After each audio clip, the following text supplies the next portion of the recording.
Oui,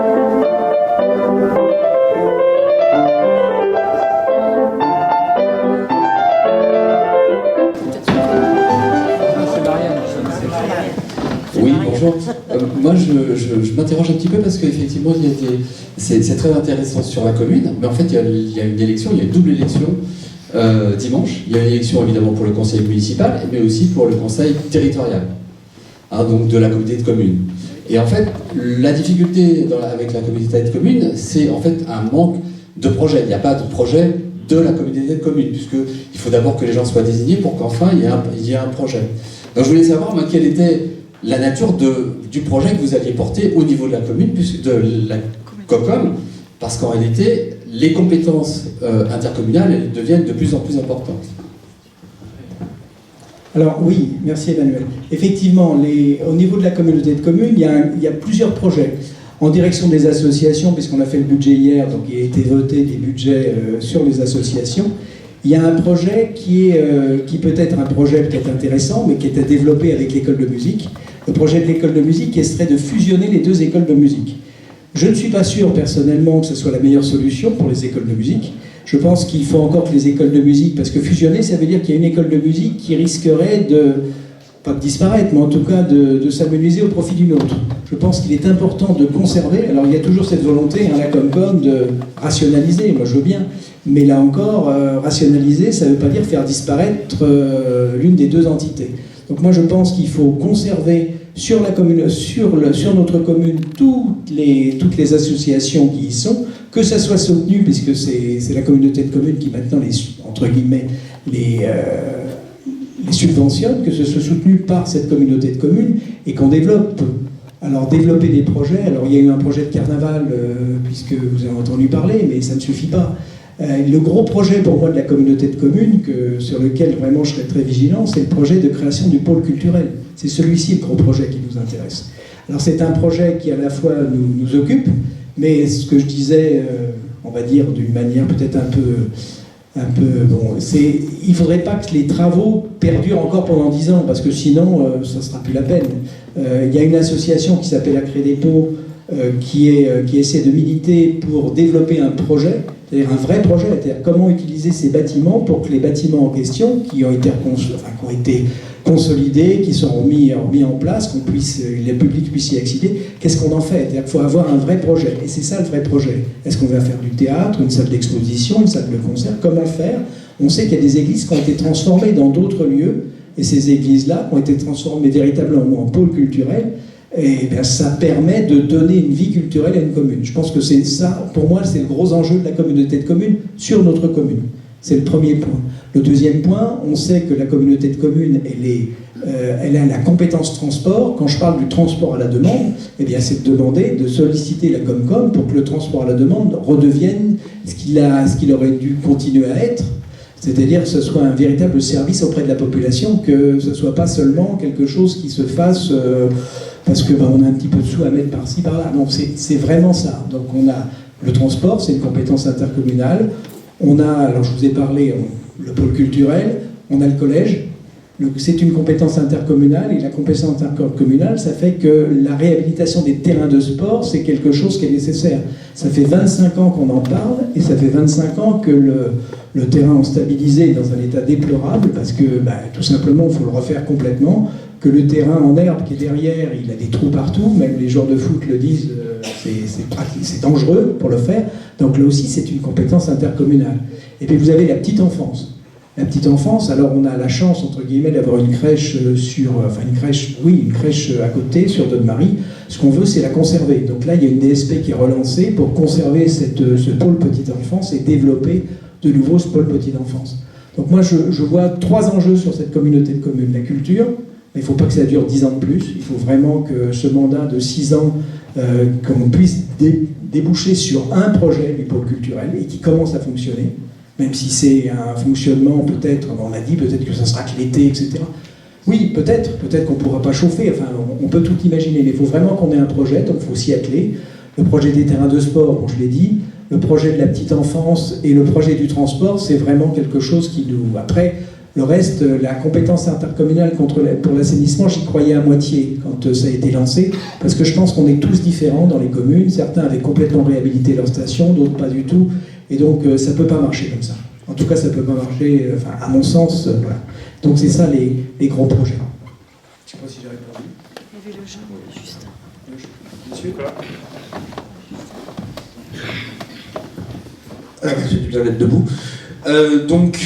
Moi, je reprends sur le sujet de la jeunesse, puisque je suis ici pour ceci. Comment dire ? J'ai beaucoup aimé quand vous êtes venu à mon domicile pour parler de ceci, justement. Mais pour moi, que ce soit sur le papier ou ici, ça a été beaucoup trop vague, que ce soit par rapport à ce qui pourrait se passer, à l'engagement des jeunes citoyens, donc des jeunes d'Anne-Maritaine, d'Anne-Maritaine, ou même ce qui pourrait se passer déjà pour l'emploi des jeunes, parce que j'ai 19 ans et malheureusement je suis toujours en recherche d'emploi, ce qui est très compliqué. Malheureusement, ou heureusement pour moi, suivi par la mission locale et par Madame Carole Griveaux, qui est astreinte à Anne-Marie Tilly. Ce qui est très important, surtout pour les jeunes, je pense, c'est un suivi, surtout au niveau des métiers, au niveau de ce qu'ils veulent pratiquer. Ah, j'ai saisi votre question. Honte à moi. Bref, je redonne les micro. À Nicolas, je pense. Oui, alors, effectivement, le rôle d'une commune, il est plus... À la fois, on l'a déjà fait, hein. Dans cette commune, il n'y a pas si longtemps, il y a quelques années, on avait aidé des jeunes, justement, à travers une association qui s'appelle le Trait d'Union du Montois. Où est-ce qu'elle est, Chloé ? Elle est là-bas. On avait aidé des jeunes à passer leur permis de conduire, parce que la nécessité ici, on le voit... On voit ici qu'on est un petit peu enclavé, qu'il n'y a pas toujours de transport, et quelquefois avoir une voiture, ça peut aider, et avoir un permis, c'est tout à fait nécessaire. Donc voilà, c'est en fonction des besoins des jeunes, on avait aidé à trouver des stages, on peut aider à l'accès à un permis de conduire, l'accès, ça peut être des cartes mobilistes, c'est tout ce qu'on peut faire. Alors, le forum de l'orientation, je ne me fais pas d'illusions, c'est-à-dire que vous avez la mission locale, vous avez ce sont des compétences qui ne sont pas des compétences municipales, ce sont des compétences départementales, mais on peut vous aider, on peut aider les jeunes dans ce type de démarche en tout cas. On peut se porter garant aussi, c'est ce qu'on avait fait pour trouver un logement pour un jeune étudiant qui avait besoin de... Tu veux parler après ? Voilà. Et donc c'est un peu, ce sont à la fois des projets, on peut aider dans des projets au coup par coup. Et Amandine ? Moi je reviens sur ce que vous dites parce que du coup j'ai été déscolarisée un certain temps. Et il existe aussi les aides au BAFA. Enfin, il y a plein de choses qui sont mises en place par la commune et qui pourraient encore être mises en place, notamment dans l'accès à l'emploi. Donc oui, les aides pour les formations, les aides au BAFA notamment, les aides au permis, moi j'en ai bénéficié. Donc il y a vraiment beaucoup de choses qui peuvent être mises en place. Merci Amandine. C'est bon ? Mais c'est vraiment des projets, vous avez raison, on ne peut pas vous laisser... Quand on fait partie d'une commune, on est dans une collectivité, on fait partie, et puis alors c'est difficile quelquefois de s'ouvrir, comme vous le faites, et je vous en remercie, mais on est là c'est pour ça qu'il y a des associations, je parlais du Trait d'Union, parce que je vois Chloé qui est pas loin de moi, il y a d'autres associations, mais sur notre commune, on a ce type d'associations qui aident et qui permettent aux jeunes, aux familles, etc., de quelquefois de sortir un petit peu de la panade. Alors on aura toujours un service social, c'est-à-dire qu'on aura toujours, il y a un CCAS qui fonctionne dans la commune. Il a fonctionné encore très très bien durant cette dernière période. Et il y aura effectivement, vous pourrez toujours vous tourner pour demander des conseils, pour demander de l'aide et faire en sorte de pouvoir progresser et de pouvoir trouver des projets. On ne vous laissera pas tomber de toute façon. Alors, pour les jeunes, il y a aussi... il faut savoir qu'au niveau de la mission locale, on peut travailler en tant que mairie, municipalité, on peut travailler ensemble et faire des choses pour que les jeunes ne soient pas soit pris en charge uniquement par une structure ou par une autre. Il y a aussi des jeunes qui peuvent développer des projets par leur référent ou leur référente mission locale en lien avec les mairies. Donc tout ça, ça peut être aussi travaillé et construit, c'est vraiment une co-construction. Si les jeunes ont aussi des idées, ou quand ils n'ont pas d'idées, on peut aussi essayer de faire émerger des choses, des projets, les aider à construire sur différents champs. Pas que sur l'insertion, il y a aussi toute la part culturelle, sorties organisées, des sorties en petits groupes, en grands groupes. On peut aussi être en soutien du département ou de différents dispositifs. Merci. D'autres questions? Oui. Le maire a quelque chose à avoir là-dedans, mais moi, merci. Donc je suis un nouvel arrivant dans la commune, et ce qui m'a, quand je vois des autobus passer là où ils passent, etc., quand je vois cette rue là où on n'arrive pas à se croiser, etc., je pense que le plan de circulation, il est peut-être un peu à revoir à Donneray. Alors effectivement, c'est une commune moyenâgeuse, c'est pas facile, etc. Vous parliez des trottoirs, au moins un trottoir qui soit bien, etc. Moi, je me promène avec mes petits chiens. Des fois, c'est pas évident. Il y a des voitures qui passent vite, des camions et des cars, etc. Juste un plan de circulation qui soit mieux réfléchi. Voilà, c'est tout. Voilà. Maintenant, je ne sais pas si la commune, si le maire a un impact là-dessus, mais voilà. C'est juste une constatation. Hein, c'est tout. Oui, vous avez raison. Si ça nous a été signalé qu'il y avait des endroits, effectivement, merci. Oui, un plan de circulation, alors c'est voir, quand je parlais des réunions de quartier, etc., de faire en sorte, alors on voit qu'il y a des points noirs sur la commune dans lesquels on est tous un peu responsables, mais dans lesquels les gens vont peut-être un peu trop vite, et faire en sorte de ralentir. Alors après, il y a des systèmes, mais ces systèmes sont quelquefois, ils font pire que mieux, donc on n'est pas pour installer des ralentisseurs tous les 50 mètres. Mais les croisements, oui, complètement. Il y a des plans, vous avez raison, il faut de toute façon revoir améliorer. Alors c'est une commune, on peut pas agrandir les rues, et puis quelquefois élargir les rues, c'est pas la solution. Mais par contre, alors il y a de manière un peu plus raisonnable, je pense que chacun d'entre nous y met du sien, et même si ça nous arrive de ne pas toujours respecter les limitations de vitesse, on essaie tous de faire un effort, mais je pense que quand on parlait des circulations douces, de faire en sorte que les trottoirs soient mieux aménagés, etc., et donc qu'ils soient sauvegardés, ça fait aussi partie quand vous dites la circulation, je suis d'accord avec vous, le plan de circulation, c'est pour les piétons, les vélos et les voitures, que tout le monde. Alors je ne sais pas si, je sais que le plan de circulation des bus, il est imposé, c'est-à-dire que vous ne pouvez pas changer, je vois de quoi vous voulez parler, moi aussi je suis toujours... C'est pas le pire, j'ai envie de dire, quand je dis c'est pas le pire, c'est-à-dire que les bus circulent, c'est, bon, normalement, ils n'ont pas le choix, c'est-à-dire que pour passer à l'intérieur de la commune, il y a un circuit obligatoire et on ne pourra pas le modifier comme ça. Je ne suis pas sûr on s'est penché longtemps sur les plans de circulation, on est toujours pris entre deux feux. Si on met une rue en sens unique, on se dit c'est formidable comme ça, mais ça veut dire que ça augmente la vitesse, et puis ça fait un flux de circulation qui est énorme ailleurs, donc c'est à voir au coup par coup. Mais ça fait partie des difficultés d'une petite commune qui a été créée quand il n'y avait pas encore la voiture, ou en tout cas quand il y en avait beaucoup moins. Merci. Pour la petite histoire, je viens de me faire virer de l'autre salle. Bienvenue. J'espère que vous n'allez pas me virer, vous. Non. Je posais juste une question parce que ce qui m'intéresse, c'est la gestion financière de la commune. Et après avoir lu leurs 12 pages, ou 14 ou 16 pages, à la trempe, puisque tout ce qu'elle a fait, c'est formidable, c'est remarquable, etc. Je suis allé, comme j'ai l'habitude de le faire, vous le savez bien, vérifier les comptes de la commune. Et il y a des choses qui me gênent. Alors on n'est pas franchement tous les deux copains, parce que vous avez participé à mon appauvrissement, monsieur Rosière. Et que là, moi, ça m'effraie. Les chiffres que j'ai m'effraient. Je vais vous en citer deux.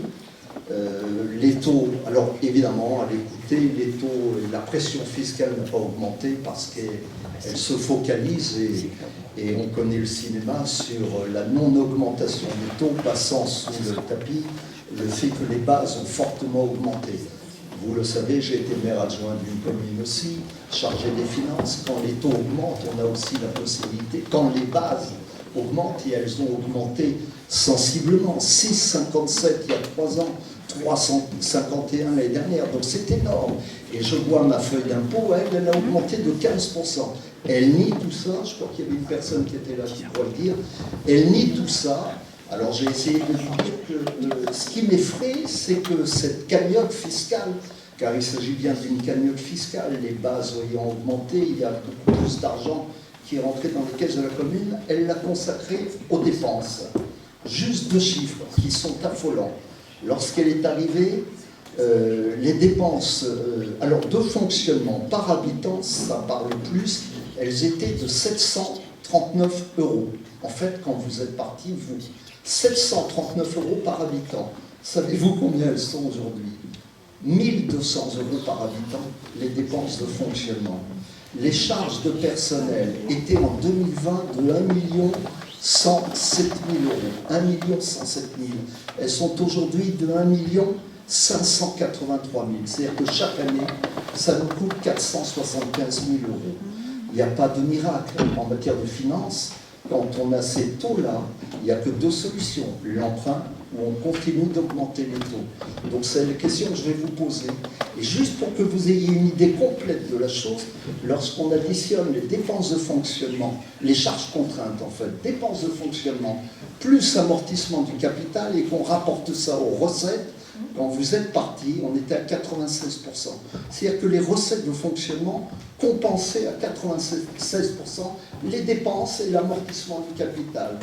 De 96, on est passé l'année suivante à 108, 115, 120, 123, et aujourd'hui, les recettes les dépenses de fonctionnement plus le capital, ce qu'il faut rembourser chaque année, elles ne sont même pas amorties par les recettes, puisque ça représente 126%. C'est pire que Macron. Vous étiez macroniste, non? Non, vous n'étiez pas macroniste. Non. Ben, vous étiez socialiste. Je n'étais pas macroniste. C'était pire. Donc ma question est, oui, j'ai compris si votre d'aventure oui. vous passiez, qu'est-ce que vous allez faire? Parce qu'on va droit dans le mur, moi je vous dis. On est bien d'accord. Droit dans le mur. Alors Donc là, il faut agir.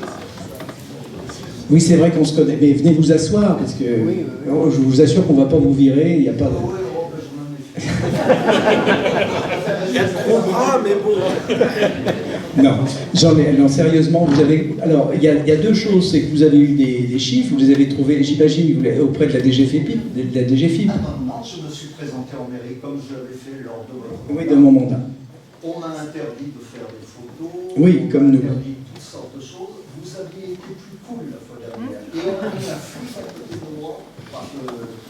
Et voilà, donc j'ai dû rappeler le texte de loi, l'article R, je sais pas combien, des communes, qui autorise chacun d'entre nous de les consulter. D'autant qu'elle n'a la bouche, au bout de la plume, que le mot transparence. Vous l'écrivez partout, c'est transparence, transparence. C'est pire que vous, monsieur le maire. Je sais pas comment je C'est un compliment, c'est un compliment. Alors non, plus sérieusement, vous avez raison. Les chiffres, vous pouvez tous les vérifier. Ah non, mais je vous crois. C'est-à-dire que, vous savez, quand on a... Bon, je l'ai expliqué tout à l'heure, parce qu'on a parlé à la fois de transparence, de budget. Alors, la première transparence, c'est vrai qu'on n'a pas fait le budget cette année. C'est-à-dire qu'on n'a pas préparé le budget 2026. Alors, bon, si je suis si je suis optimiste, je me dis que c'est parce que le budget est tellement bon que de toute façon, il n'y aura aucune difficulté, tout est très transparent. Mais comme je suis plus réaliste et plus pragmatique, je vois que je suis comme vous, pour avoir les comptes de la commune, je suis allé consulter le grand livre. Et alors, je n'avais pas de policier à côté de moi. Par contre, je n'avais pas le droit de faire de photocopie, je n'avais pas le droit de prendre... J'avais juste le droit de relever les lignes. Et c'est vrai que pour les dépenses, je l'ai dit tout à l'heure, pour les dépenses de personnel, elles ont flambé. Alors, il y avait un tour de passe-passe, parce que les dépenses de personnel, c'était sous forme de prestation de service. C'est-à-dire qu'on n'embauchait pas quelqu'un, mais on prenait une prestation de service qui correspondait à une personne, c'était une gestion comme une autre, et donc, vous savez, vous avez été élu, c'était pas sur la même ligne. Donc ça n'apparaissait pas dans les dépenses de personnel. Ce sont les charges de personnel. Effectivement. C'est le compte 600 et quelques. Oui. Mais si vous prenez une prestation de service, vous savez, c'était payé comme pour des frais d'avocat, etc. Sauf que c'était une prestation de service. On a une secrétaire générale actuellement qui a une boîte, voilà. C'est la salariée de sa propre entreprise et elle nous facture une prestation de service. Et quand vous faites le compte, on en est à plus de 250 000 € de frais de personnel en plus par an. 250 000 € par an sur cette ligne-là. Alors ça, c'était il y a 3 ans.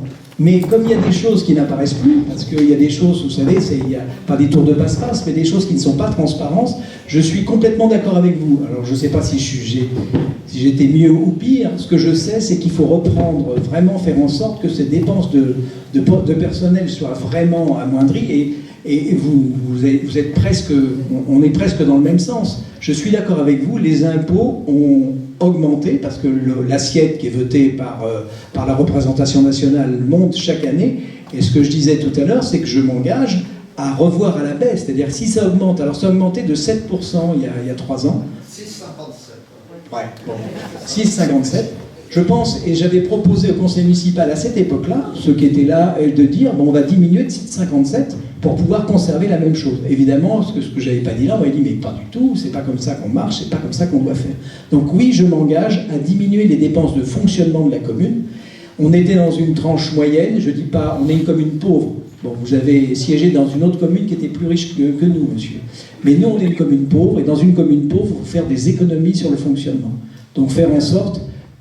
Par exemple, autre économie, on a 2 policiers municipaux, c'est déjà beaucoup je trouve, et on voudrait en embaucher un 3e. Alors, ça s'appelle un ASVP, mais c'est à peu près la même chose. Je pense que c'est une dépense qui n'est pas nécessaire.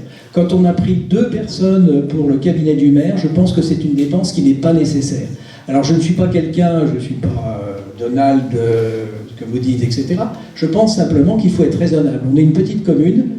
On a du personnel qui est tout à fait compétent, on n'a pas besoin de lui adjoindre des adjoints aux adjoints des adjoints. Voilà.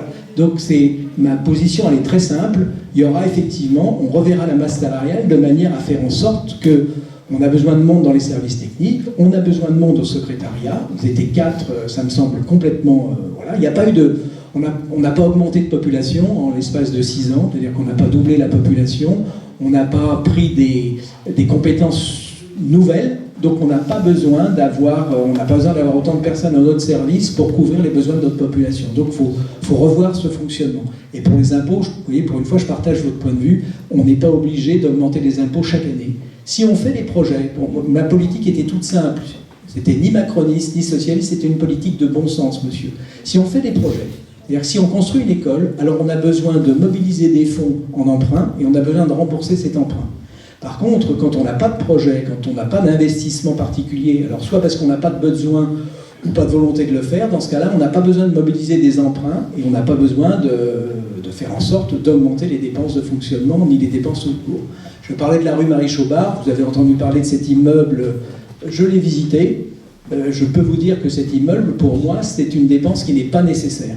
En tout cas, je ne vois pas pour l'instant, alors peut-être que je me trompe, mais en tout cas, il y aura un examen qui sera fait de cet immeuble. On essaiera enfin d'avoir les résultats de l'étude structure qui est commandée depuis janvier 2025 et de faire en sorte que ça puisse être communiqué à tout le monde et entre guillemets, et nous aviserons.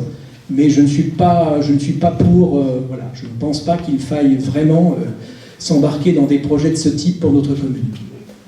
Je ne sais pas si j'ai répondu à votre question, monsieur. Mais je partage oui, je sais que j'ai fait des dépenses et vous avez raison. Certains me le reprochaient en disant mais pourquoi avoir fait des emprunts ? Parce que je suis comme tout le monde, on n'avait pas l'argent. Il fallait reconstruire une école parce que cette école n'était plus aux normes, tout simplement. Il fallait reconstruire une école, on a fait un emprunt pour cette école. Il fallait remettre la mairie aux normes. Alors quand je dis aux normes, vous savez, d'accessibilité, puisque on ne peut plus, on nous a prêté cette salle, mais normalement, les personnes qui souffrent de certains problèmes de mobilité doivent avoir accès à cette salle. Il fallait installer un secrétariat en bas. Rien que pour ça. Reconstruire une station d'épuration, elle était obligatoire aussi. Enfin, ce sont des choses dont vous avez vu, vous, en tant qu'élu, qu'il y a des dépenses contraintes et puis des dépenses qui sont facultatives. Voilà, il m'a semblé que toutes les dépenses que j'avais faites, mais peut-être que vous penserez pas tout à fait comme moi, étaient des dépenses vraiment obligatoires et nécessaires pour que notre commune puisse évoluer. Mais on est toujours au même point, c'est-à-dire que notre commune n'a toujours pas des moyens de fonctionner absolument hors de propos. Donc on doit rester modeste et faire en sorte d'utiliser le mieux possible l'argent des contribuables.